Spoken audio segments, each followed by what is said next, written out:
तो दोस्तों नमस्कार। अभी की बड़ी अपडेट है कि प्रमोद प्रेमी यादव एक और नई भोजपुरी 2024 के बेहतरीन कमाल का गाना लेके आ रहे हैं आपसे बीच में। इस वीडियो में इस गाना की जानकारी देने से बीच में किस चैनल पर कब लॉन्च किया जाएगा आपसे बीच में, उससे पहले बता दें जो पहले चैनल सब्सक्राइब नहीं किए हैं तो प्लीज़ चैनल सब्सक्राइब कर लीजिए। सबसे पहले हर भोजपुरी अपडेट जानकारी जानने के लिए शुरू से अंत तक इस वीडियो में बना रहे आपसे बीच में चैनल पर जानकारी मिल जाए करेगा।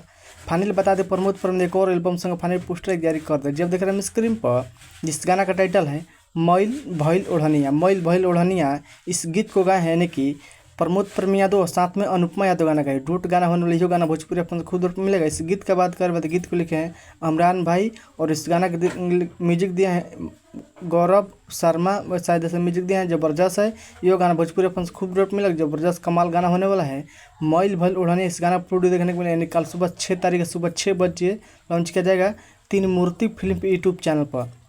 एक बार गाना सुने बहुत बेहतरीन कमाल गाना बनाई गई इस वीडियो में देखने को मिलेगा। यानी प्रमोद प्रेमी यादव एक न्यू ऑडियो सॉन्ग देखने को मिलेगा। जबरदस्त कमाल गाना होने वाला है। ये गाना भोजपुरी अपन खुद रूप मिलेगा।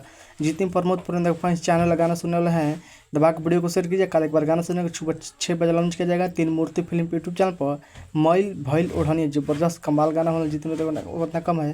थोड़ा बहुत मेरा वीडियो में शुरू में देखेंगे लगाया हम टीजर प्रमोद प्रेमी यादव का मैल भइल ओढ़निया। कल एक बार गाना सुनेगा आप लोग बताइए प्रमोद प्रेमी वीडियो अपडेट न्यूज़ का साल अपडेट न्यूज़ पसंद प्लीज़ वीडियो को लाइक कीजिए, चैनल सब्सक्राइब दोस्तों भी शेयर कीजिए। कल एक बार गाना सुने तीन मूर्ति फिल्म यूट्यूब चैनल पर मैल भइल ओढ़निया। बस वीडियो मत नहीं मिलता है। जय हिंद जय भोजपुरी सम्राट। धन्यवाद। दबा वीडियो शेयर कीजिए। कल एक बार गाना सुने। धन्यवाद।